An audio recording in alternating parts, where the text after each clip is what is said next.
నేను శ్యామలాని అడుగుతున్నా, ఏమమ్మా శ్యామల, నువ్వు లెగిస్తే లోకేష్ గారి మీద, చంద్రబాబు గారి మీద, పవన్ కళ్యాణ్ మీద విరుచుకు పడిపోతావు కదా.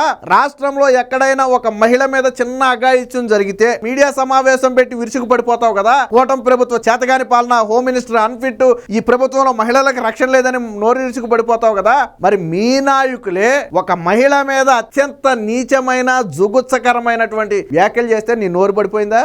రోజా కూడా సమాధానం చెప్పాలి, ఎందుకంటే గతంలో నువ్వు బోర్ని ఏడ్చావు. అటు తమిళనాడులో ఏడ్చావు, ఇటు ఆంధ్రాలో ఏడ్చావు, పక్కన తెలంగాణలో ఏడ్చావు. చిన్నగా తిట్టడం తప్పే కాదని మేము అంటలా. మరి ఈ రోజు నీ నోరు మోగపోయిందా? ఈ రోజు నువ్వు ఖండించాలి కదా. ప్రసన్న కుమార్ రెడ్డి, నువ్వు చేసిన వ్యాఖ్యలు తప్పు, ఒక మహిళ మీద ఇలాంటి వ్యాఖ్యలు చేయకూడదు. మన పార్టీలో కూడా మహిళలు ఉన్నారు, మీ ఇంట్లో మహిళలు ఉన్నారు, ఈ వ్యాఖ్యలు తప్పు అని నువ్వు ఖండించాలి కదా. ఎందుకు ఖండించలేదు? విడుదల రజనీ ఎందుకు ఖండించలేదు?